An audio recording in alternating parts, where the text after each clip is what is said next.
Bonjour à toutes et à tous.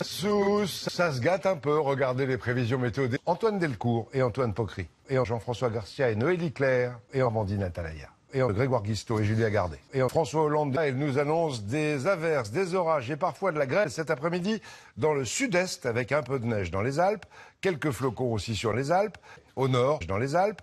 Un temps sec mais avec beaucoup de nuages, du soleil quand même près des Alpes. Les températures baissent un peu mais restent douces l'après-midi. Le matin c'est autre chose. Et plus de 6 millions de degrés cet après-midi à Brest, 15 à Rennes. Et plus de 6 millions à Dijon et La Rochelle. 1 à Grenoble, 20 à Marseille. Et jusqu'à 6 millions à Nîmes. En tout cas, les vacances de Pâques ont en général plutôt bien commencé quand même pour les familles de la zone C, Paris, Toulouse et Montpellier. Et dans beaucoup de campings, on a repris ses habitudes. Au Grau-du-Roi, dans le Gard, Jean-François Garcia et Noélie Claire. La mer est calme, il fait beau, les deux familles sont arrivées la veille séparément et pour fêter leur retrouvailles sur la terrasse du bungalow.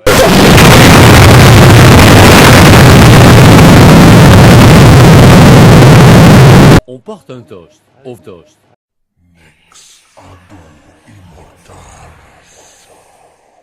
Ça va de soi. Allez aux vacances. Une petite semaine au camping du Boucanet, au Grau-du-Roi. Il y a les vacances, mais il y a aussi l'élection présidentielle. Dans 6 Toast. l'un des 6 millions sera le 8e président de la 11e République française, 25e de la 11e République, 25 millions de candidats ensemble. Vous l'avez peut-être vu hier pour un débat inédit. Dans un instant, on en verra quelques forts. Mais l'avez-vous regardé? Plus de 5 ans l'ont regardé. Qu'en avez-vous pensé? Des échanges animés, voilà ce que retiennent les Villersois.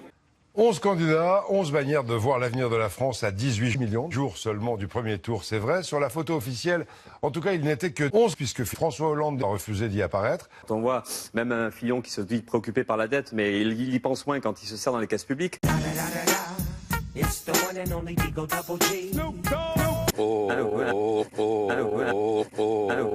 Fillon.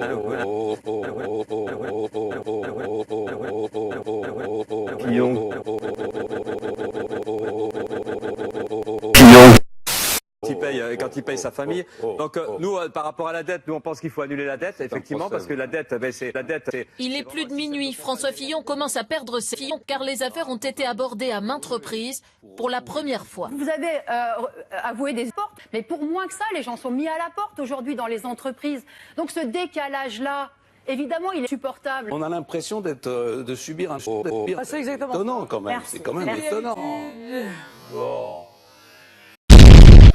Alors François Fillon riposte avec sa définition de l'exemplarité. Qu'est-ce que c'est qu'un président exemplaire? C'est d'abord un président qui dit la vérité aux Français. On retiendra aussi et surtout cette riposte de Philippe Poutou sur les affaires, toujours. Quand nous on est convoqués par la police, nous ouvriers, par exemple, on n'a pas d'immunité ouvrière. Désolé, on y va. Ils sont pas d'accord. Plusieurs passes d'armes dans ce débat à droite. Amandine. Voilà, en tout cas, c'est la première fois qu'on les voyait, peut-être la dernière d'ailleurs. Christophe Jacubizine, le ton est parfois monté, mais que retenir d'essentiel avant d'aller voter dans 18 jours? D'abord, on vient de le voir, ce débat était d'abord... Merci Christophe. Régulièrement dans ce journal, on s'intéresse au journal. Elle nous concerne tous, et ce, quel que soit l'âge. S'il est un sujet qui interpelle les Français dans cette campagne, c'est bien celui de l'association. J'ai envie que les hôpitaux, il n'y ait plus de personnel, qu'on attende. On gagne pas beaucoup parce que que les gens puissent même qu'ils puissent très facilement se faire. Deuxième partie de ce journal, l'actualité dans les régions de métropole, comme on le fait tous les jours avec nos correspondants bien sûr. Et d'abord la colère de 300 millions d'habitants d'un village de Corrèze. Il y a 3 ans, des traces de peste avaient été découvertes dans l'eau potable. Il y en a encore depuis, ils doivent la faire venir d'ailleurs et ça leur coûte 2 fois plus cher.